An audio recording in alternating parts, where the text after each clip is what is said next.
నమస్తే,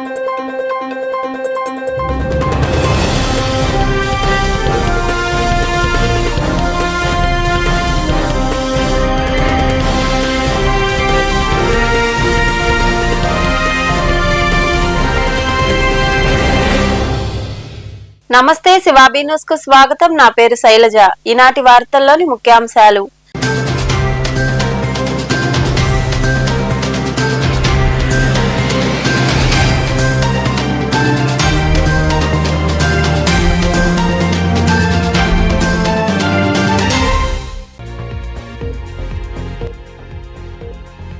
అమలు చేయలేని హామీలిచ్చి మరచిన చంద్రబాబు.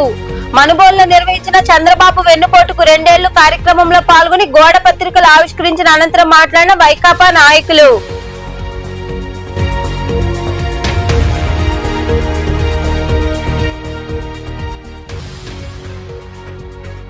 సార్ కార్యక్రమాన్ని విజయవంతం చేయాలి. మనుబోలులోని మండల పరిషత్ కార్యాలయంలో ఏర్పాటు చేసిన సమావేశంలో బిఎల్ఓలకు కిట్లు అందజేసిన అనంతరం సూచనలు ఇచ్చిన ఉప తహసీల్దార్ ప్రదీప్ కుమార్.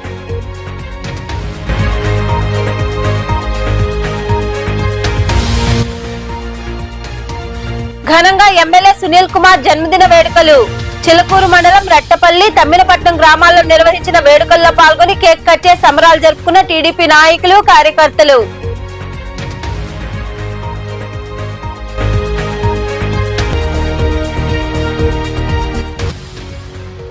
వైభవంగా అయ్యప్ప స్వామి పల్లకీ సేవ. గూడూరులోని కాశీ లేఅవుట్ తులసి వనంలో కొలువైయున్న శ్రీ ధర్మశాస్త్ర అయ్యప్ప స్వామి దేవాలయంలో జరిగిన పూజల్లో పాల్గొని స్వామివారిని దర్శించుకున్న భక్తులు. అమలు చేయలేని హామీలిచ్చి ఎన్నికల తర్వాత చంద్రబాబు పూర్తిగా మర్చిపోయారని, ఇదే చంద్రబాబు 2 ఏళ్ల పాలనకు నిదర్శనమని వైకాపా మండల అధ్యక్షుడు బొమ్మిరెడ్డి హరిగోపాల్ రెడ్డి మండిపడ్డారు. మనుబోలులోని వైఎస్ఆర్ కూడలి వద్ద చంద్రబాబు వెన్నుపోటు 2 ఏళ్ల కార్యక్రమాన్ని నిర్వహించారు. మనుబోలులోని వైఎస్ఆర్ కూడలి వద్ద వైకాపా ఆధ్వర్యంలో చంద్రబాబు వెన్నుపోటుకు 2 ఏళ్లు అనే కార్యక్రమంపై నిరసన చేపట్టారు. ఈ కార్యక్రమంలో నాయకులు, కార్యకర్తలు పాల్గొని నినాదాలు చేశారు. వెన్నుపోటుకు 2 ఏళ్లు గోడ పత్రికలు ఆవిష్కరించారు. ముందుగా వైఎస్ఆర్ రాజశేఖర రెడ్డి విగ్రహానికి నాయకులు పూలమాలలు వేసి నివాళులర్పించారు. ర్యాలీ చేపట్టారు. ఈ సందర్భంగా వైకాపా మండల అధ్యక్షుడు బొమ్మిరెడ్డి హరిగోపాల్ రెడ్డి తదితరులు మాట్లాడుతూ, అబద్ధపు ప్రచారాలు, అమలు కాని హామీలతో ప్రజలను మభ్యపెట్టి చంద్రబాబు అధికారంలోకి వచ్చారన్నారు. ప్రభుత్వం వచ్చి 2 ఏళ్లు గడిచినా ఒక్క ప్రధాన హామీని కూడా పూర్తి స్థాయిలో అమలు చేయలేదని విమర్శించారు. ఎన్నికల సమయంలో సూపర్ 6 పథకాలతో ప్రజలకు ఆశలు కల్పించి ఇప్పుడు గాలి కొదిలేశారని ఆరోపించారు. ఈ రోజు వెన్నుపోటు దినం అనే కార్యక్రమాన్ని కూటమి ప్రభుత్వం అధికారంలోకి వచ్చిన తర్వాత 2 సంవత్సరాలు పూర్తయిన సందర్భంగా ఈ వెన్నుపోటు దినం అనేది ప్రజలందరికీ తెలిసిన విషయమే. ఈ కార్యక్రమాన్ని మా ఆంధ్రప్రదేశ్ రాష్ట్ర మాజీ మంత్రివర్యులు గౌరవనీయులు వైఎస్ జగన్మోహన్ రెడ్డి గారి ఆదేశాలతో, అదే మాదిరిగా మన జిల్లా వైఎస్ఆర్ కాంగ్రెస్ పార్టీ అధ్యక్షులు మాజీ మంత్రివర్యులు డాక్టర్ కాకాని గోవర్ధన్ రెడ్డి గారి నాయకత్వంలో, అదే మాదిరిగా రాష్ట్ర మహిళా విభాగం అధ్యక్షురాలు వైఎస్ఆర్ కాంగ్రెస్ పార్టీకి సంబంధించి కాకాని పూజితమ్మ గారి ఆధ్వర్యంలో ఈ కార్యక్రమాన్ని మనుబోలు మండల హెడ్ క్వార్టర్ లో మనుబోలు గ్రామంలో మేము నిర్వహించడం జరిగింది. ఈ కార్యక్రమానికి ఏంటంటే ప్రధానమైంది వెన్నుపోటుదారుడుగా చిత్రీకరించబడినటువంటి చంద్రబాబు నాయుడు గారు, సరే అది వాళ్ళ సొంత విషయం, మామూలు వెన్నుపోటు వేశారంటున్నారు, అది వాళ్ళకి సంబంధించింది కాబట్టి దాని గురించి మనం పెద్దగా మాట్లాడబడలే, అది ఆయన మనస్సాక్షికి తెలుసు కాబట్టి. కాకపోతే ఇప్పుడు రాష్ట్ర ప్రజలను కూడా పెద్ద దెబ్బ కొట్టాడు. ఎట్టాడు దెబ్బ కొట్టాడంటే అట్టా ఇట్టా కాదు, మరి ఇంతమంది రాష్ట్ర ప్రజలు మనల్ని అసహించుకుంటారనేది కూడా లేకుండా ఈ రకంగా మాటలు చెప్పి ఏదో ఒక రకంగా ఈ వయసులో ముఖ్యమంత్రి అవ్వాలన్న ఆరాటం తపనా తప్ప ఎన్ని మీరు ఇచ్చిన హామీల్లో ఈ రోజు వరకు నెరవేర్చగలిగినారు? కనీసం వాళ్ళ గోష్ట తగలదంట. వితంతువులు పాపం 2 సంవత్సరాల నుంచి అల్లాడుతున్నారు పెన్షన్లు లేక. ఒక్క కొత్త పెన్షన్, ఓల్డేజ్ పెన్షన్ గాని, అదే మాదిరి అంగవైకల్యంతో బాధపడే వాళ్ళు గాని, యాక్సిడెంట్ అయి పాపం సదరన్ సర్టిఫికేట్ ఇప్పించుకోలేని పరిస్థితుల్లో కూడా యాప్ ఓపెన్ కాలేదు, ఇంకోటి ఓపెన్ కాలేదు. ఏం ఓపెన్ అవుతాయా మీకు? అమరావతిలో ఓపెన్ చేసుకుని పండుగ చేసుకుంటున్నారు మీరు. ఇది తప్ప వెన్నుపోటుదారుడు అంటే ఎవరు అంటే రాష్ట్రంలో ప్రధానంగా చంద్రబాబు నాయుడికి మించి ఎవరు ఆరితేరుడు లేడు. వాళ్ళ వారసత్వం ఇంకేమన్నా వస్తుందేమో తెలియదు. ఇంకా నెక్స్ట్ ఎవరికనేది ఇంత దారుణంగా ప్రజలకు అబద్ధాలు చెప్పి మోసపూరితమైన వాగ్దానాలు చేసి ఎలక్ట్ అయిన తర్వాత ఈ పనులు చేయడం ఇదంట 75 సంవత్సరాల వయసులో నీకు పెద్ద మనిషి. అదే మాదిరి ఆనాడు సంకల్ప యాత్రలో ప్రజా సంకల్ప యాత్రలో జగన్మోహన్ రెడ్డి గారు ఇచ్చిన ప్రతి హామీని నెరవేర్చుకున్న గంట కాదా? 2 సంవత్సరాలు జగన్మోహన్ రెడ్డి గారు కరోనా కష్టకాలంలో కూడా ఆర్థిక ఇబ్బందులు ఎన్నున్నా సరే మరి ఆ రోజు వాటన్నిటిని కూడా అధిగమించి మరి ప్రతి ఒక్కరికి నోటి గుండా ఏ మాట చెప్తే ఆ మాటకంతా కట్టుబడి ఆ టైంలో వాలంటరీ వ్యవస్థ ద్వారా అందరికీ డిస్ట్రిబ్యూట్ చేస్తే ఈ రోజు పెన్షన్ల కోసం ఎగబడి వాళ్ళ చుట్టూ తిరగాల్సి వస్తుంది. కొన్ని దగ్గరలో ఒక రోజుగా పెన్షన్లు కానీ తీసుకోలేకపోతే ఇంటింటికి పెన్షన్లు అందించిన ఘనత ఆ రోజు. కూటమి ప్రభుత్వం వచ్చి 2 సంవత్సరాలు పూర్తయింది. ఎన్నో అబద్ధపు హామీలు ఇచ్చి ప్రజలను మోసం చేసి మామకు పొడిచినట్టే ఎన్నుపోటు పొడిచినట్టే ప్రజలకు వెన్నుపోటు పొడిచి అధికారంలోకి వచ్చిన ఈ కూటమి ప్రభుత్వం ఈ రోజుటి వరకు ఏ ఒక్క కార్యక్రమాన్ని కూడా ప్రజలకు అనుకూలంగా వాళ్ళు ఇచ్చిన మేనిఫెస్టోలు ఇచ్చినటువంటి ఏ ఒక్కటి కూడా తీర్చకుండా మభ్యపెడుతూ రాష్ట్రంలో దోచుకునే దానికి వాళ్ళు దాచుకునే విధంగా తప్పనిచ్చి మరో విధంగా లేదు. ఎందుకంటే ప్రతి ఒక్కరికి తెలిసిందే చంద్రబాబు నాయుడు పేరు ఎత్తంగానే వెన్నుపోటుకి మరొక ప్రతిరూపం అన్నట్టుగా మామను వెన్నుపోటు పొడిచాడు, ప్రజలను వెన్నుపోటు పొడిచాడు. ఈసారి మూకమ్మడిగా ఆంధ్ర రాష్ట్ర ప్రజలందరినీ వెన్నుపోటు పడిచి ప్రపంచ జనాభాను కూడా మభ్యపెడుతూ ఆడేదో అమరావతిని భ్రమరావతి లాగా చేస్తూ ఎక్కడా లేని విధంగా అమరావతి పేరు చెప్పి దోచుకుంటూ ఉన్నారు. మీరు చేసినది 2 సంవత్సరాల కాలంలో ఒక్క పెన్షన్ పెంచలేదు, ఒక అర్హులైన వారికి ఒక సంక్షేమ ఫలం ఇవ్వలేదు, ఒక రుణం మామూలుగా కూడా గృహాలకు సంబంధించి కూడా ఒక ఇల్లు కూడా శాంక్షన్ చేయలేదు. మీరు చేస్తాను అన్నట్టు చేయకపోగా మీరు ఇచ్చిన అబద్ధపు హామీలను అడ్డం పెట్టుకొని మిమ్మల్ని నమ్మి ప్రజలు ఓట్లేసిన దానికి ప్రజలకి మీరు బాగా వెన్నుపోటు పొడిచారు. ఈ వెన్నుపోటు దినం సందర్భంగా మా రాయకుడు మాజీ ముఖ్యమంత్రి వర్యులు వైఎస్ జగన్మోహన్ రెడ్డి గారు ఇచ్చిన పిలుపు మేరకు రాష్ట్ర కార్యక్రమం వాళ్ళు చేసుండే పాలన, వాళ్ళు ఇచ్చుండే ఒక సంక్షేమ పథకాలు ఇవన్నీ ఒక బూటకంగా తయారై ప్రతి ఒక్క పేదల్ని ఇబ్బందుల్లో గురి చేస్తూ ఇచ్చిన పథకాలని ఆ రోజు జగన్మోహన్ రెడ్డి గారు ఏం చెప్పారు? నవరత్నాలని చెప్పాడు. 5 సంవత్సరాలు పరిపాలన చేశాడు, 2 సంవత్సరాలు కరోనా, 3 సంవత్సరాలు ఎన్నో సంక్షేమ పథకాలు. ప్రతి పథకం ప్రతి పేదవాడికి ఒక వాలంటీర్ వ్యవస్థ పెట్టి ప్రతి ఒక్కరి చేతిలో నుంచి ప్రతి గడపకి తీసుకొచ్చి ప్రతి ఒక్కరికి అందజేశాడు. ఈరోజు మీరేం చేశారో సూపర్ 6 అనే ఒక పథకాలను అమలు చేసి ఆ సూపర్ 6 అనే పథకాలతో ప్రభుత్వం వచ్చి ప్రతి ఒక్కరిని నమ్మించి ప్రజల్ని దుర్మార్గంగా వాళ్ళకి ఎన్నో అబద్ధాలు మీరు చెప్పి ఈరోజు ఈ యొక్క పాలనని ఎంత భ్రష్టు పట్టిస్తున్నారంటే ప్రతి పేదవాడు ఈరోజు అయ్యో రామచంద్ర పాలిచ్చే గేదెను వదులుకొని ఒక ఆంబోతిని తెచ్చుకునే ఉద్దేశంతో ప్రతి ఒక్కరూ ఇబ్బంది పడుతున్నారు. ఇది ఎన్నో రోజులు సాగదు. ఖచ్చితంగా ఈ పాలనకి ముగింపు రోజు తొందరలో ఉంది. 2019లో 2029లో కూటమి ప్రభుత్వం వచ్చి 2 సంవత్సరాలు అయినది. ఆ 2 సంవత్సరాల్లో ప్రజలకి చేసిన వాగ్దానాలు ఒక్కటి కూడా నెరవేర్చలేదు. మేనిఫెస్టో అంటే ఆ రోజు జగన్మోహన్ రెడ్డి ముఖ్యమంత్రి ప్రమాణ స్వీకారం రోజు ఒక భగవద్గీత, ఒక ఖురాను, ఒక బైబిల్తో పోల్చాడు. అదే చంద్రబాబు నాయుడు అది ఒక చిత్తు కాగితం మాదిరిగా మేనిఫెస్టోని పోల్చడం జరిగింది. ఈ రోజు ఇంత ఎండలను కూడా లెక్క చేయకుండా ఇక్కడ మునుగోలు మండలం కన్వీనర్ బొమ్మిరెడ్డి హరిగోపాల్ రెడ్డి ఆదేశం మునుగోలు మండలంలో ఈ రాష్ట్రంలో వైఎస్ఆర్ కాంగ్రెస్ పార్టీ శ్రేణులంతా కూడా ఈ కార్యక్రమాన్ని జరుపుకోవడం జరుగుతుంది. 430 హామీలు ఇచ్చినటువంటి చరిత్ర చంద్రబాబు నాయుడుది. అసలు చంద్రబాబు నాయుడికి మనసు అనేది ఉంటే, ఏమాత్రం కనీసం అతనికి ఒక జ్ఞానోదయం ఉంటే, ఈ రాష్ట్ర ముఖ్యమంత్రిగా పనిచేసినప్పుడు వైఎస్ జగన్మోహన్ రెడ్డి గారు ఒక మాట చెప్పడం జరిగింది. బైబుల్, ఖురాన్, భగవద్గీత అని ఎన్నికల మేనిఫెస్టో అని. కనీసం నువ్వు ఆ అవగాహన కూడా లేకుండా చేస్తున్నావే. ఇంత రాక్షస పాలన, ఇంత దుర్మార్గమైన పాలన భారతదేశ చరిత్రలో ఎప్పుడైనా ఎక్కడైనా మనం చూసామా? ఎన్ని హామీలు ఇచ్చావు. పవన్ కళ్యాణ్ అతను సినిమా యాక్టర్, కొన్ని వేల మంది అమ్ముడుపోయారు. వాలంటరీ వ్యవస్థ ద్వారా వాళ్ళందరినీ ఏదో చేశారని అతను ఒక పక్క బోరగా కళాకారుడుగా ఉండొచ్చు, కళాకారుడిగా పనిచేసుకోవచ్చు. అంతేగాని రాజకీయాల్లో పచ్చి అబద్ధాలు చెప్తా జనం కాడ చీకూర్చుకుంటా తెలంగాణలో చెప్పులతో కూర్చుకునేటువంటి పరిస్థితి ఉంది అంటే మీకు ఇంతకంటే దారుణమైన రాజకీయాలు ఏం కావాలి రాష్ట్రంలో? సూపర్ 6 అన్నావు, సూపర్ 7 అన్నావు. 430 హామీ, ఏ ఒక్క హామీని నెరవేర్చినటువంటి దాఖలాలు లేవు. ఇప్పుడు మా వైఎస్ఆర్ కాంగ్రెస్ పార్టీ శ్రేణులంతా కూడా చెప్పడం జరిగింది.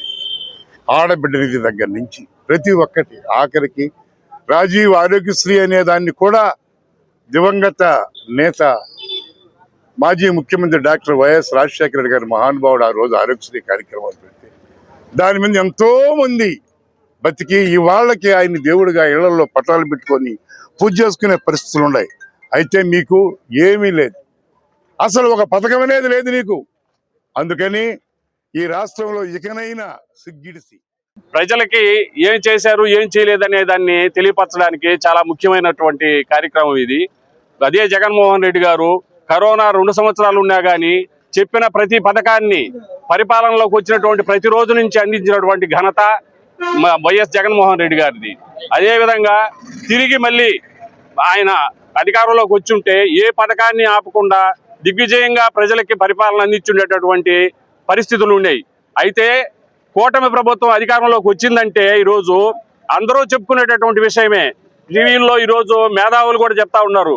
అంటే ప్రజలు వేసిన ఓట్లు, ప్రజల వల్లనే పరిపాలన ప్రభుత్వం వచ్చిందనేది మాత్రం ఎవరు నమ్మలేనటువంటి పరిస్థితుల్లో ఉంది. అయితే ఈ కార్యక్రమంలో నాయకులు ముంగర రవీంద్రారెడ్డి, కడివేటి చంద్రశేఖర్ రెడ్డి, సూరపనేని కిషోర్ నాయుడు, మన్నెమాల సాయిమోహన్ రెడ్డి, దాసరి భాస్కర్ గౌడ్, ఎంపీపీ వజ్రమ్మ, కుడుముల వెంకటరమణయ్య గౌడ్, కోసూరు కోటేశ్వరరావు, ఉచ్చూరు కమలాకర్ రెడ్డి, ముంగర వెంకటరమణారెడ్డి, దువ్వూరు సుధాకర్ రెడ్డి, ఆవుల తులసిరామ్ యాదవ్, ఆవుల జగదీష్ యాదవ్, తుపాకుల గిరి, గిద్దంటి రమణయ్య, చల్లా నవకోటి, గుంజి రమేష్, యనమల అంకయ్య, చలగల దయాకర్, గురువిందపూడి మస్తాన్, కంచిమణి, బళ్ళా శేఖర్, కనిమెల మల్లి, పరిమళ శివరాం తదితరులు పాల్గొన్నారు. సర్ కార్యక్రమాన్ని విజయవంతం చేసేందుకు అందరూ అంకిత భావంతో పనిచేయాలని ఉప తహసీల్దార్ ప్రదీప్ కుమార్ కోరారు. మనుబోలులోని మండల పరిషత్ కార్యాలయంలో జరిగిన బిఎల్ఓల సమావేశంలో ఆయన పాల్గొని మాట్లాడారు. మనుబోలులోని మండల పరిషత్ కార్యాలయంలో సర్ కార్యక్రమాన్ని విజయవంతం చేసేందుకు సమావేశం జరిగింది. ఈ సమావేశంలో పాల్గొన్న ఉప తహసీల్దార్ ప్రదీప్ కుమార్ చేతుల మీదుగా బిఎల్ఓలకు కిట్లు పంపిణీ చేశారు. ఈ సందర్భంగా ప్రదీప్ కుమార్ మాట్లాడుతూ ఈ నెల 15వ తేదీ నుండి ఓటర్ల జాబితా సవరణ కార్యక్రమం జరగనుందని, ఇంటింటికి వెళ్లి ఓటర్ల వివరాలను బిఎల్ఓలు సేకరిస్తారని తెలిపారు. ప్రతి కిట్ లో స్టేషనరీ సామాగ్రితో పాటు గొడుగు, వాటర్ బాటిల్ తదితర అవసరమైన వస్తువులను అందజేస్తున్నట్లు పేర్కొన్నారు. ఓటర్ల జాబితా సవరణ కార్యక్రమాన్ని పారదర్శకంగా, సమర్థవంతంగా నిర్వహించేందుకు అవసరమైన అన్ని చర్యలు చేపట్టామని ఆయన వివరించారు. తెలంగాణ ఆవిర్భావ దినోత్సవం సందర్భంగా 2000 మంది సాధకులతో సమావేశానికి తెలంగాణ ప్రభుత్వం అనుమతి ఇవ్వకపోయినా ఆయన ఇంటి వద్ద నుంచే పవన్ కళ్యాణ్ మీడియా సమావేశం నిర్వహించారని, కొంతమంది అవినీతి తెలంగాణ కాంగ్రెస్ నాయకులతో పాటు మరికొందరు నాయకులకు కళ్లు తెరిపించే విధంగా స్పష్టంగా విడమర్చి అర్థమయ్యే విధంగా పవన్ మాట్లాడారని సర్వేపల్లి జనసేన నియోజకవర్గ ఇన్ఛార్జ్ సురేష్ నాయుడు అన్నారు. వెంకటాచలంలోని పార్టీ కార్యాలయంలో ఏర్పాటు చేసిన మీడియా సమావేశంలో ఆయన మాట్లాడారు. రాష్ట్రాల మధ్య కులాలు, మతాలు మధ్య చిచ్చు పెట్టకుండా అందరూ కలిసికట్టుగా ఉండే విధంగా ఆయన చెప్పారని సురేష్ నాయుడు వివరించారు. పొన్నం ప్రభాకర్ అనేటువంటి 2 రోజుల నుంచి పవన్ కళ్యాణ్ గారిని మాట్లాడడం, పవన్ కళ్యాణ్ గారికి ఏం పని తెలంగాణలో అనడం, పవన్ కళ్యాణ్ గారు ఎట్ట అడుగు పెడతాడో చూస్తామనడం. ఈ కాంగ్రెస్ తెలంగాణ వాసులందరికీ కూడా, నాయకులకి, ప్రజలకు కాదు నాయకులకి ఒకటే తెలియజేస్తా ఉన్నా. ఏ రోజైనా తెలంగాణ కోసం ప్రాణాలు అర్పించారా? తెలంగాణ అభివృద్ధి కోసం 1 రూపాయి ఆర్థిక సాయం చేశారా? లేదంటే దేశం కోసం సరిహద్దుల్లో కాపలాగాస్తున్న సైనికులకు 1 రూపాయి ఆర్థిక సహాయాన్ని అందించారా? అటువంటిది కనీసం చేయలేని ఒక పోరంబోకు కూడా పవన్ కళ్యాణ్ గారి గురించి మాట్లాడతాడా? పొన్నం ప్రభాకర్, నీకు ఒకటే తెలియజేస్తా ఉన్నాం. నీ కాంగ్రెస్ పార్టీ, నువ్వు తెలంగాణలో రాబోయే ఎన్నికల్లో ఏదైతే ఆంధ్రాలో జగన్మోహన్ రెడ్డికి పెట్టిన గతే మీ కాంగ్రెస్ పార్టీకి పడుతుంది. ఈ విషయం గుర్తుపెట్టుకొని నడుచుకో. నీలాంటి పోరంబోకులకి ప్రజలు ఓట్లేసి సిగ్గుపడాల నీలాంటి వాళ్ళని గెలిపించుకున్నందుకు. ఒక వ్యక్తిని, ఒక ప్రజా నాయకుడిని, ప్రజల కోసం, తెలంగాణ కోసం, ఆంధ్ర కోసం అనేక రకాలుగా పాటుపడుతున్నటువంటి వ్యక్తిని, ఎన్నో దాన ధర్మాలు చేసి ప్రజలకి కన్నుకి రెప్పలాగా కాపాడేటువంటి వ్యక్తిని మాట్లాడతావా? నువ్వెవడవరా? నువ్వు ఆపనాటికి పవన్ కళ్యాణ్ గారిని. ప్లేస్ ఒక్కటే మారింది రా పోరంబోకో. నిన్నటి రోజు ఎంతో స్పష్టంగా దేశం మొత్తం ఒక్కసారిగా కళ్ళు తెరిచి చిలకూరు మండలంలోని తమ్మినపట్నం గ్రామంలో గూడూరు ఎమ్మెల్యే పాసం సునీల్ కుమార్ జన్మదిన వేడుకలు శ్రీ కోదండరామస్వామి ఆలయ చైర్మన్ కోట సతీష్ యాదవ్ ఆధ్వర్యంలో ఘనంగా జరిగాయి. ఈ సందర్భంగా కేక్ కట్ చేసి సంబరాలు జరుపుకున్నారు. ఈ కార్యక్రమంలో స్థానిక పార్టీ నాయకులు, కార్యకర్తలు తదితరులు పాల్గొన్నారు. రాష్ట్ర ప్రధాన కార్యదర్శి మరియు గూడూరు అభివృద్ధి ప్రదాత మన శాసనసభ్యులు డాక్టర్ పాసం సునీల్ కుమార్ గారి బర్త్డే జన్మదినాన్ని పురస్కరించుకొని తమ్మినపట్నం గ్రామం నందు పంచాయతీలో గల కొమ్మలదింప, పాతూరు, కొత్తూరు, అర్జునవాడ, మరియు తమిళపట్నం మెయిన్ నందు సచివాలయం దగ్గర ఈరోజు ఎమ్మెల్యే గారి జన్మదిన వేడుకలను ఘనంగా నిర్వహించడం జరిగింది. ఆ యొక్క దేవుడు ఆయుర ఆరోగ్యాలు అష్టైశ్వర్యాలు ప్రసాదించాలని, మన ఇలవెలుపైనటువంటి కోదండరామస్వామి ఆశీస్సులు మన ఎమ్మెల్యే గారికి పుష్కలంగా ఉండాలని మా గ్రామ ప్రజల తరపున మరియు మా టీడీపీ నాయకుల తరపున మొత్తం అందరం కూడా రాబోయే రోజుల్లో మీరు మరెన్నో పదవులు ఆశించాలని, అట్లాగే భవిష్యత్తులో కూడా మిమ్మల్ని ఒక ఎమ్మెల్యే శాసనసభ్యుడిగా కాకుండా ఒక ఎమ్మెల్యేగా చూడాలనే ఉద్దేశం మా యొక్క ప్రాంత ప్రజల్లో, తీర ప్రాంతంలో మాకందరికీ మా ఇళ్లలో దీపాలు నింపిన వ్యక్తిగా మిమ్మల్ని ఎన్నటికీ మేము మర్చిపోలేము. ఏదేమైనా మాత్రం మీకంటూ ఒక ప్రత్యేక స్థానం మా యొక్క పంచాయతీలో అందరం కూడా కలిసికట్టుగా ఐక్యతగా ఉంటూ మీకు తిరుగులేనటువంటి మెజార్టీ తీసుకురావడంలో మా పాత్ర మేము పోషించాము. అట్లాగే రేపు రాబోయేటువంటి స్థానిక ఎలక్షన్స్లో కూడా మేమందరం కలిసికట్టుగా ఉంటూ మా యొక్క విజయ దుంబాని మీకు గిఫ్ట్గా ఇస్తామని తెలియజేస్తూ ఈ యొక్క జన్మదిన వేడుకలకు ఇక్కడికి పిలిచినటువంటి కార్యక్రమాన్ని ఇంత ఘనంగా ఏర్పాటు చేసినటువంటి ప్రసన్న మిత్రబృందం మరియు అట్లాగే శివకుమారు, చంద్ర, వీళ్ళందరూ కూడా ఒక పేరుని కాదు మొత్తం కూడా పాప వీళ్ళందరూ సహాయ సహకారాలతో ఈరోజు ఇంత ఘనంగా మనం చేయగలిగినాము. సో ఈ కార్యక్రమం ఇచ్చేసినటువంటి చిల్లకూరు మండలంలోని నెలబల్లి రెట్టపల్లి గ్రామంలో ఎమ్మెల్యే పాసం సునీల్ కుమార్ జన్మదిన వేడుకలు ఘనంగా జరిగాయి. పార్టీ నాయకులు కేక్ కట్ చేసి సంబరాలు జరుపుకున్నారు. కేక్ ను కార్యకర్తలు, అభిమానులు తదితరులకు పంచిపెట్టారు. ఈ వేడుకల్లో నాయకులు కోటి, తంబయ్య, సాయి, చంటి, రమేష్ తదితరులు పాల్గొన్నారు.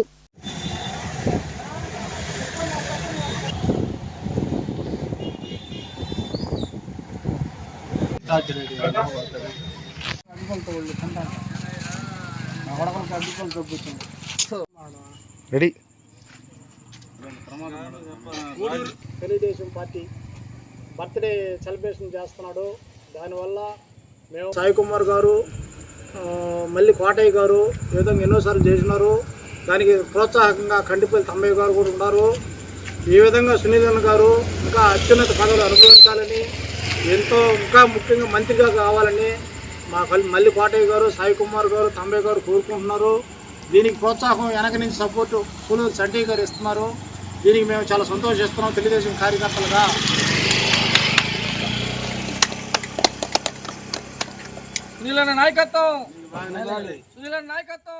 రాష్ట్రంలో ఉన్న 60% మంది ఉపాధ్యాయులు చంద్రబాబు నియమించిన వారేనని సీఎం గా ఉన్న చంద్రబాబు డిఎస్సీల ద్వారా ఇప్పటి వరకు 2 లక్షల మంది ఉపాధ్యాయులుగా సేవలు అందిస్తున్నారని హోంమంత్రి అనిత అన్నారు.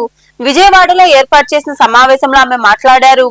ఎక్కడ అవినీతికి తావు లేకుండా నిష్పక్షపాతంగా, పారదర్శకంగా డిఎస్సీల నిర్వహణ జరుగుతుందన్నారు. స్పోర్ట్స్ కోటా ద్వారా జరిగిన డిఎస్సీ నియామకాలపై కూడా విషం చిమ్ముతున్నారని అనిత వివరించారు. స్పోర్ట్స్ కోటాలో 3% రిజర్వేషన్ స్పోర్ట్స్ కోటాలో ఉంది. ఈ 3% రిజర్వేషన్ స్పోర్ట్స్ కోటాలో మొత్తం పోస్టుల సంఖ్య 421. అందులో ఈరోజు ఫిల్ చేసినవి 382 ఫిల్ చేశారు. మిగతావి క్వాలిఫికేషన్ లేక, అందులో పూర్తి చేయలేక అవి అలాగనే ఉన్నాయి, ఎక్కడ కూడా లేవు. ఒక్కటి మీరు గుర్తించాలి, ఇందులోని కొన్ని కోటాలు ఉంటాయి. అది మహిళా కోట అవ్వచ్చు, పిహెచ్ కోట అవ్వచ్చు, ఎస్సీ కోట అవ్వచ్చు, ఎస్టీ కోట అవ్వచ్చు, బీసీ కోట అవ్వచ్చు. ఇవన్నీ అన్నిటితో పాటు ఇప్పుడు స్పోర్ట్స్ కోట. ఈ స్పోర్ట్స్ కోటాలో అలాట్ అయిన పోస్టులు స్పోర్ట్స్ కోటాకే ఇవ్వాలి, వేరే వాళ్ళకి ఇవ్వడానికి లేదు. అది ఫస్ట్. దాన్ని బేస్ చేసుకుని 421 పోస్టులకి 382 పోస్టులు అన్నవి మనం అందులో ఫిల్ చేయడం జరిగింది. సో ఇందాక నిన్న మొన్న కొంతమంది బయటకు వచ్చి, ఇందాక అన్నానే బీకామ్ లోని కెమిస్ట్రీలు, ఫిజిక్స్ చదువుకున్న వాళ్ళు చాలా మంది బయటకు చేతి పడుతుంది మాట్లాడుతూ ఉంటారు. వాళ్ళు వచ్చి ఆర్టీ యాక్ట్ లో మాట్లాడితే వాళ్ళు ఏమన్నారు, సర్టిఫికేట్ అనేది మీరు డొమైన్ లో పెట్టాలి. సో మేము ఈ రోజు తప్పు చేయలేదు కాబట్టి మీరు స్టేట్ లెవెల్ మొత్తం మీద 3,11,000 సుమారుగా టీచర్స్ పనిచేస్తున్నారు. అంటే ఈ రోజు ఆంధ్రప్రదేశ్ గవర్నమెంట్ లో టీచర్ ఉద్యోగాలు చేస్తున్న వారిలో 60% గౌరవ ముఖ్యమంత్రి, ఇప్పుడు మన ముఖ్యమంత్రి చంద్రబాబు నాయుడు గారి టైంలో డిఎస్సి నోటిఫికేషన్ ద్వారా వచ్చిన వాళ్ళే. అందులో నేను చాలా గర్వంగా చెప్పగలను, 2001 డిఎస్సిలో నేను కూడా సెలెక్ట్ అయ్యి టీచర్ గా పనిచేసి 12 సంవత్సరాలు నా తాలూకా టీచర్ నా ఉద్యోగాన్ని కూడా నేను అక్కడ చేసి 2013లో రిజైన్ చేసి నేను మళ్ళీ పాలిటిక్స్ లోకి వచ్చిన సందర్భం. దానివల్ల నాకు చాలా క్లియర్ గా తెలుసు డిఎస్సి నోటిఫికేషన్ ఎలా జరుగుతుంది, వెరిఫికేషన్ ఎలా జరుగుతుంది, సెలక్షన్ ఎలా జరుగుతుంది, పోస్టింగ్స్ ఎలా జరుగుతున్నాయి అన్నది. ఎందుకంటే డైరెక్ట్ గా నేనే one of the experienced person కాబట్టి. అంటే ఇక్కడ డిఎస్సి నోటిఫికేషన్స్ ఇచ్చి ఇంతమంది రిక్రూట్మెంట్ జరిగి ఈ రోజుకి కూడా కొన్ని లక్షల మంది టీచర్ ఉద్యోగాలు చేస్తూ మొన్న రీసెంట్ గా డిఎస్సి నోటిఫికేషన్ కి సంబంధించి చూస్తే దగ్గర ఎన్ని 240 కోర్టు కేసులను దాటుకుని సుమారుగా 148 రోజుల్లోనే దగ్గర రికార్డు స్థాయిలో 16,347 ఉపాధ్యాయ పోస్టుల భర్తీకి ప్రక్రియను స్టార్ట్ చేసింది. డిఎస్సి అవకతవకలపై సిబిఐ విచారణ జరిపించాలని మాజీ ముఖ్యమంత్రి జగన్మోహన్ రెడ్డి డిమాండ్ చేశారు. తాడేపల్లిలోని క్యాంపు కార్యాలయంలో ఆయన కొందరు డిఎస్సి అభ్యర్థులతో సమావేశమై మాట్లాడారు. తాడేపల్లిలోని క్యాంపు కార్యాలయంలో మాజీ సీఎం వైఎస్ జగన్మోహన్ రెడ్డి కొందరు డిఎస్సి అభ్యర్థులతో సమావేశమయ్యారు. తమకు జరిగిన అన్యాయాన్ని అభ్యర్థులు ఒక్కొక్కటిగా జగన్ కు వివరించారు. ఈ సందర్భంగా జగన్మోహన్ రెడ్డి మాట్లాడుతూ అర్హులైన అభ్యర్థులకు న్యాయం జరగకపోతే వైకాపా అధికారంలోకి రాగానే ఈ వ్యవహారంపై పునర్విచారణ జరిపిస్తామని తెలిపారు. నష్టపోయిన అభ్యర్థుల కేసుల పరిశీలన కోసం ప్రత్యక్షంగా కమిషన్ వేస్తానని తెలిపారు. 11 దామాషాలో వచ్చిన వారిలో ధృవీకరణ పత్రాలు అన్ని సరిగా ఉన్నా పోస్టింగ్ రాని వారికి వైకాపా అధికారంలోకి వచ్చాక న్యాయం చేస్తానని పేర్కొన్నారు. అప్పట్లోగా నష్టపోయిన అభ్యర్థుల తరపున వైకాపానే న్యాయ పోరాటం చేస్తుందని ప్రకటించారు. ఉంటే అందులో నేను ఓహెచ్ కేటగిరీలో నేను 76వ ర్యాంక్ సార్ నాది. అంటే జనరల్ ర్యాంక్ 76, ఓహెచ్ కేటగిరీలో డిస్ట్రిక్ట్ ఫస్ట్ సార్ నేను. అంటే డిస్ట్రిక్ట్ ఫస్ట్ నాదే మొదటి ర్యాంక్ సార్ ఓహెచ్ కేటగిరీలో. నా తర్వాత 50 మంది ఉన్నారు సార్ ఓహెచ్ కేటగిరీ. అయితే ఓహెచ్కి నాకు ఫస్ట్ ఫేజ్లో నాకు కాల్ లెటర్ రాలేదు సార్ నాకు. సో 1 వీక్ తర్వాత సెకండ్ ఫేజ్లో మళ్ళీ నాకు తర్వాత కాల్ లెటర్ వచ్చింది సార్. కాల్ లెటర్ వచ్చేసింది, వెరిఫికేషన్ చేశారు, సర్టిఫికేట్ వెరిఫికేషన్ అయిపోయింది సార్. తర్వాత సెలక్షన్ లిస్ట్లో నా పేరు లేదు సార్. నాది 76th ర్యాంకు, ఓహెచ్లో మాత్రం డిస్ట్రిక్ట్ ఫస్ట్ ర్యాంక్ సార్. అయితే 137th ర్యాంక్ వారిని సెలెక్ట్ చేశారు సార్. ఆడ ఎందుకు మళ్ళీ వెంటనే మళ్ళీ డిఓ ఆఫీస్కి వెళ్ళాను సార్. సెలక్షన్ లిస్ట్ వచ్చిన తర్వాత నా పేరు లేకపోయేసరికి డిఓ ఆఫీస్కి వెళ్తే 137th ర్యాంక్ని ఎందుకు సెలెక్ట్ చేశారు సార్ మరి అంటేను, ఆవిడ కూడా ఓహిచ్చు, ఆవిడ మీరు రోస్టర్ పాయింట్లో మీరు వెనక రోస్టర్ పాయింట్లో ఆవిడ ముందు ఉంది, మీరు మెరిట్లో ముందు ఉన్నారు కానీ రోస్టర్లో ఆవిడ 14వ ప్లేస్లో ఆవిడ ఉంది. 28th కాల్ లెటర్ పంపించి వెరిఫికేషన్ అంతా కంప్లీట్గా జరిగిందని అన్నది. అయితే తర్వాత సెలక్షన్ లిస్ట్లో పేరు లేదన్న. అయితే ఏం జరిగింది ఏంటని నేను ఒకసారి చూసుకున్నాను అన్న, మొత్తం మెరిట్ లిస్ట్ అంతా చూసుకున్నాను. అయితే ఆ సెలక్షన్ లిస్ట్లో ఏం జరిగిందంటే మా బీసీఏలో నాకంటే ముందు 2 ఉన్నారన్న. ఒకరు 10th ర్యాంక్లో ఉన్నారన్న, ఇంకొకరు 31st ర్యాంక్లో ఉన్నారన్న. నేను 53 ర్యాంక్లో ఉన్నాను ఓవరాల్ మెరిట్ లిస్ట్లో. మా కేటగిరీలో బీసీఏలో 3rd ర్యాంక్ అయినా ఓవరాల్ మెరిట్ లిస్ట్లో 53rd ఉన్నానన్న నేను. అయితే ఫస్ట్ పర్సన్ 10th ప్లేస్లో ఉన్నాడన్న.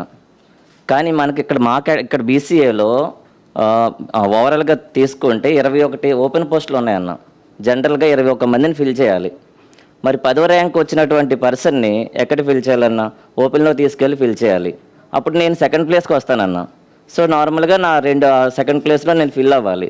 అలా చేయకుండా ఆ 10th ప్లేస్ వచ్చిన అతన్ని తీసుకొచ్చి బీసీఏలో ఫస్ట్ ప్లేస్ ఇచ్చారన్న. అప్పుడు నేను 3rd ప్లేస్కి వెళ్ళిపోయాను ఆటోమేటిక్గా. గూడూరు పట్టణ సమీపంలోని కాశీ లేఅవుట్ తులసి వనంలో కొలువై ఉన్న శ్రీ ధర్మశాస్త్ర అయ్యప్ప స్వామి దేవాలయంలో బుధవారం రాత్రి స్వామివారికి ప్రత్యేక పూజలు జరిగాయి. అనంతరం పల్లకీ సేవ వైభవంగా నిర్వహించారు. భక్తులు ఇరువుగా పాల్గొని అయ్యప్ప స్వామిని దర్శించుకుని తీర్థ ప్రసాదాలు స్వీకరించారు. ఈ పూజా కార్యక్రమాల్లో ఆలయ చైర్మన్ సురేష్ రెడ్డి తదితరులు పాల్గొన్నారు. స్వామి శరణం అయ్యప్ప శరణం భగవాన్ శరణం భగవతి శరణం దేవన్ శరణం దేవి శరణం స్వామి అయ్యప్ప స్వామి జిందగతో అయ్యప్ప జిందగతో స్వామి జిందగతో అయ్యప్ప జిందగతో స్వామి అయ్యప్ప స్వామి అయ్యప్ప మాలే అయ్యప్ప మాలే స్వామి మాలే భగవాన్ మాలే భగవతి మాలే భగవతి మాలే భగవాన్ మాలే దేవన్ మాలే దేవి మాలే దేవి మాలే దేవన్ మాలే స్వామి అయ్యప్ప అయ్యప్ప స్వామి ఓ అయ్యప్ప ఓ అయ్యప్ప ఓ అయ్యప్ప ఆహా అయ్యప్ప ఓహో అయ్యప్ప ఓహో అయ్యప్ప ఓహో అయ్యప్ప అయ్యప్ప అయ్యప్ప పైకి తిరగండి స్వామి అయ్యప్ప శరణం స్వామి శరణం భగవతి శరణం భగవాన్ శరణం దేవి శరణం దేవన్ శరణం అయ్యప్ప. వార్తలు ముగించే ముందు ముఖ్యాంశాలు మరోసారి.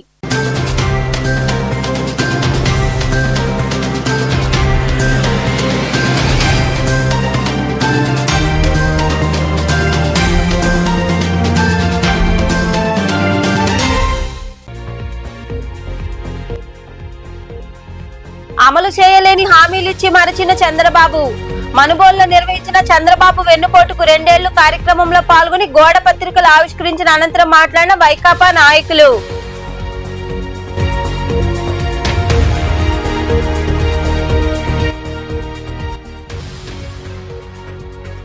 సార్ కార్యక్రమాన్ని విజయవంతం చేయాలి. మనుబోలులోని మండల పరిషత్ కార్యాలయంలో ఏర్పాటు చేసిన సమావేశంలో బిఎల్ఓలకు కిట్లు అందజేసిన అనంతరం సూచనలు ఇచ్చిన ఉప తహసీల్దార్ ప్రదీప్ కుమార్.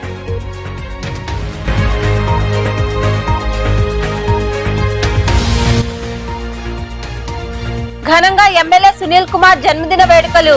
చిలకూరు మండలం రెట్టపల్లి, తమ్మినపట్నం గ్రామాల్లో నిర్వహించిన వేడుకల్లో పాల్గొని కేక్ కట్ చేసి సంబరాలు జరుపుకున్న టీడీపీ నాయకులు, కార్యకర్తలు.